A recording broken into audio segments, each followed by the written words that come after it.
এবং তার প্রতি শ্রদ্ধা জানিয়ে আমার যাত্রা শুরু করতে চাই। সেই সংকল্প প্রত্যয়ের জায়গা থেকে ওনাকে সম্মান জানাতে, ওনার জন্য আল্লাহ যেন ওনাকে জান্নাত নসিব করে সেই দোয়া করতে আমি এসেছি। আমার সাথে আমার পরিবারও এসেছে, আমার দলের নেতৃবৃন্দরাও এসেছে। এবং আমি মনে করি যে ওসমান হাদী এখন শুধুমাত্র একজন রাজনৈতিক ব্যক্তি না, তিনি বাংলাদেশের সন্তান।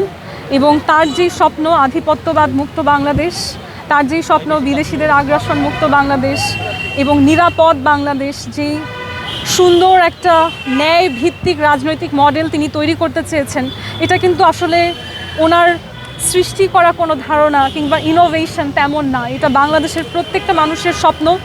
এখানে যারা যারা উপস্থিত আছে, আপনি বাংলাদেশের যে কোনো মানুষকে জিজ্ঞেস করেন, প্রত্যেকটা মানুষ কিন্তু একটা পাগলও নিজের ভালো বুঝে। প্রত্যেকটা মানুষ চায় একটা ন্যায়ের সমাজ, এমন কেউ না এটা চায় না। কিন্তু সাহস করে কয়জন তার জন্য কাজ করতে আসে? উনি এমন একজন সাহসী মানুষ ছিলেন যিনি শুধু এই স্বপ্নটা বুকের ভেতর রেখে দিয়েছেন তা না, স্বপ্নটা বাস্তবায়ন করার জন্য তিনি কাজ করার চেষ্টা করেছেন।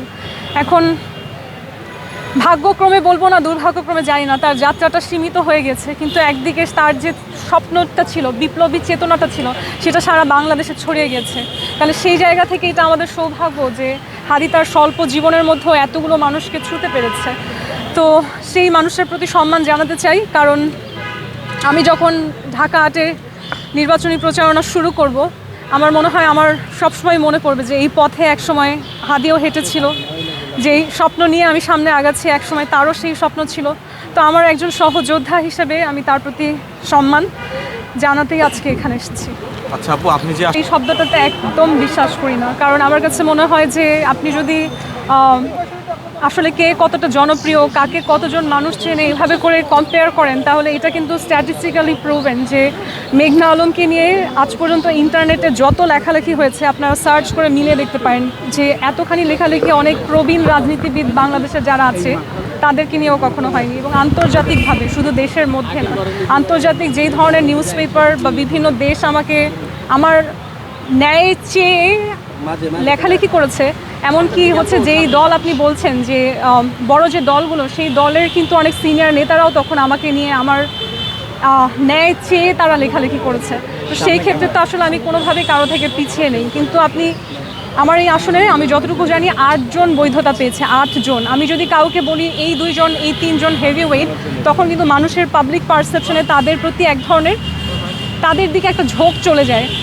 সেটাতে নিরপেক্ষ নির্বাচন হওয়া সম্ভব না। আপনাকে মানুষকে মানুষ হিসেবে, জনপ্রতিনিধি হিসেবে সে কেমন, এটা বিচার করার সুযোগ দিতে হবে। আপনারা মিডিয়া যারা কাউকে যখন আপনারা বলবেন ওই ব্যক্তি জনপ্রিয়, ওই ব্যক্তি ওই পাবলিক পারসেপশনে কিন্তু তাকে না চিনেই তার সম্পর্কে একটা আইডিয়া হয়ে যাবে। তাই এই কারণে আমি হেভি ওয়েট শব্দটা ব্যবহার করতে নিষেধ করি। আমি মনে করি যে 8 জন বৈধ প্রার্থী আছে, সবাইকেই মানুষ সমানভাবে জানুক, সবাই যার যার প্রচারণা শুরু করুক। যখন নিয়ম বলবে যে আপনারা প্রচারণা শুরু করতে পারবেন, তারা শুরু করুক। এবং পাবলিক বেছে নেবে যে সবচেয়ে আদর্শ রাজনীতিবিদ, আদর্শ জনপ্রতিনিধি কে হবে, এবং তার সাথে হেভি ওয়েট হওয়ার কোনো।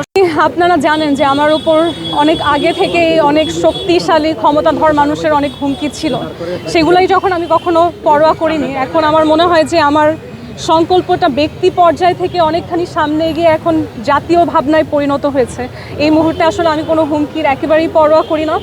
আমি মনে করি যে আল্লাহ যদি আমাকে নিরাপদ রাখেন, পৃথিবীর কোনো শক্তি নাই সেটা আমার তাকদির বদলে দেয়ার। সো তারপরও কিছু অনাকাঙ্ক্ষিত ঘটনা ঘটে যায়, এবং আল্লাহ এটাও বলে যে তোমরা কর্ম করো, তোমরা চেষ্টা করো, নিজেদেরকে নিরাপদ রাখো, বাকিটা আমরা প্রার্থনার মাধ্যমে আল্লাহর উপর ছেড়ে দিই। তো আমি নিজেকে চেষ্টা করব নিরাপদ রাখার। এবং আজকেও আপনারা যারা আছেন, আপনারা বলছিলেন, সাংবাদিকরাও বলছিল যে আপনার নিরাপত্তা আমি দিব।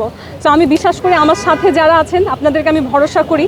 দেখেন এখানে আলাদা কোনো নিরাপত্তার কোনো ব্যবস্থা নেই। আমি মানুষকে বিশ্বাস করে সামনে এগিয়েছি।